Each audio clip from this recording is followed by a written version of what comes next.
Salve Maria, dia 17 de julho de 2021, da 15ª semana do Tempo Comum. Hoje celebramos a memória do bem-aventurado Inácio de Azevedo e os 40 companheiros mártires. E o evangelho de hoje encontra-se em São Mateus, no capítulo 12, nos versículos do 14 ao 21. No evangelho segundo Mateus, naquele tempo, os fariseus saíram e fizeram um plano para matar Jesus. Ao saber disso, Jesus retirou-se dali. Grandes multidões o seguiram, e ele curou a todos, e ordenou-lhes que não dissessem quem ele era, para se cumprir o que foi dito pelo profeta Isaías. Eis o meu servo, que escolhi, o meu amado, no qual coloco a minha afeição. Porei sobre ele o meu espírito, e ele anunciará às nações o direito. Ele não discutirá, nem gritará, e ninguém ouvirá a sua voz nas praças. Não quebrará o caniço rachado, nem apagará o pavio que ainda fumega, até que faça triunfar o direito.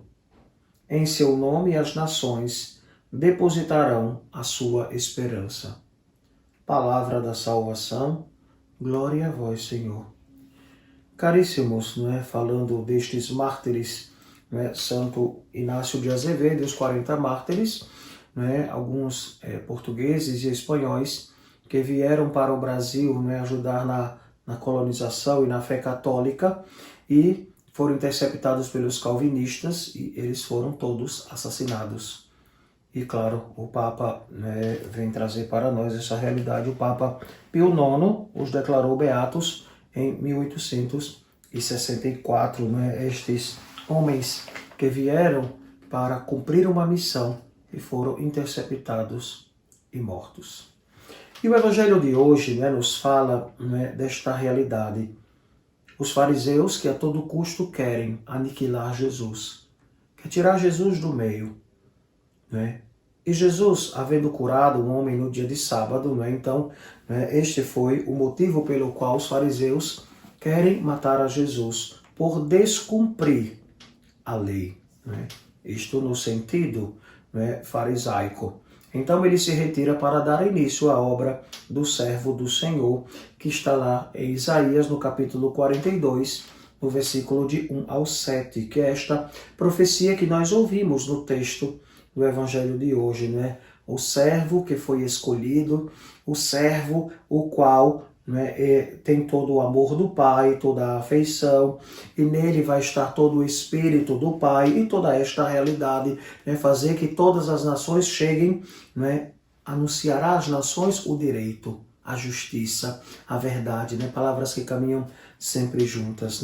Jesus cumpre a profecia curando os doentes, e é importante destacar que Cristo não só os curava, mas também sofria com ele. Este é o sentido próprio de ter compaixão, enfrentando na doença o pecado, causa primeira da miséria humana.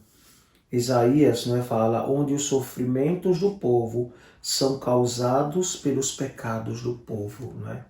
Quanto à humilhação, quanto ao sofrimento, vivenciava o povo de Israel pelas mãos dos fariseus, dos conhecedores da palavra, que colocavam sobre eles fardos tão pesados que eram incapazes de carregá-los. Mas o Senhor veio para resgatá-los, para dar uma vida nova a todos. Como o Senhor, a cada dia, ao nosso lado, pois caminha conosco, vem trazer para nós esta realidade, este amor, esta vivência. Jesus toma sobre si as nossas faltas, os nossos pecados, e quer que cada um de nós possa viver nesta certeza e esperança.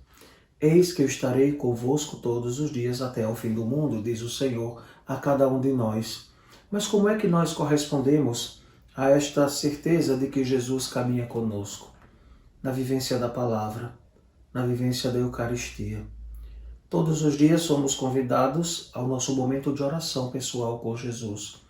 E é através da oração pessoal que Deus vai moldando o nosso coração, vai transformando a nossa vida, fazendo com que nós nos afastemos do pecado e que tenhamos uma vida voltada para as virtudes.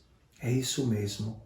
Todos nós devemos viver uma vida de virtudes.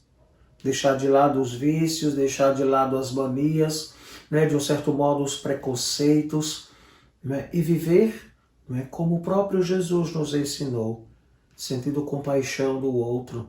Né? E aqui tem que entender um pouco o sentido da compaixão. Não é que a gente vai ser besta, não. Nós vamos sentir a dor do outro, ajudando o outro para que ele alcance a luz, para que ele alcance a verdade. Não é que nosso Senhor vai querer que nós deixemos tudo, no sentido mais restrito da palavra, para ir ao encontro do irmão. Não. Nós vamos ao encontro do irmão sem deixar de ser nós mesmos, sem deixar de ter a nossa própria vida, o nosso modo de ser em Cristo. Eu não vou mudar a minha vida em Cristo Jesus para tentar resgatar um outro. Alguns dizem até, a gente tem que usar a linguagem do jovem, a gente tem que ser igual aos jovens. Não. A certos jovens, não. Podemos até usar algumas gírias, algumas palavras que alguns jovens usam, mas não nos deixar seduzir, nem nos misturar, mas estarmos atentos para quê? Para tirá-los.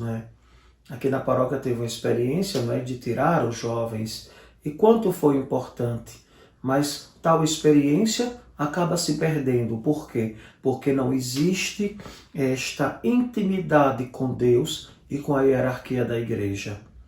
Porque num ambiente, num grupo, num movimento, numa pastoral, onde não existe esta intimidade com o sacerdote e este acompanhamento, a coisa se perde. O sentido verdadeiro e profundo vai se perdendo. E aí se torna uma igreja, um movimento à parte dentro da igreja católica. A nossa igreja é formada por movimentos e pastorais. E todos devem estar imbuídos de viver dentro do movimento, dentro de uma pastoral. Então vamos suplicar ao Senhor que a cada dia nos dê a graça do Espírito Santo, para que também nós sejamos dóceis à voz do servo. O servo que o Senhor escolheu e que dotou de inúmeros dons e do seu Espírito Santo. Que assim seja. Amém. O Senhor esteja convosco. Ele está no meio de nós. Abençoe-vos o Deus Todo-Poderoso, Pai, Filho e Espírito Santo. Amém.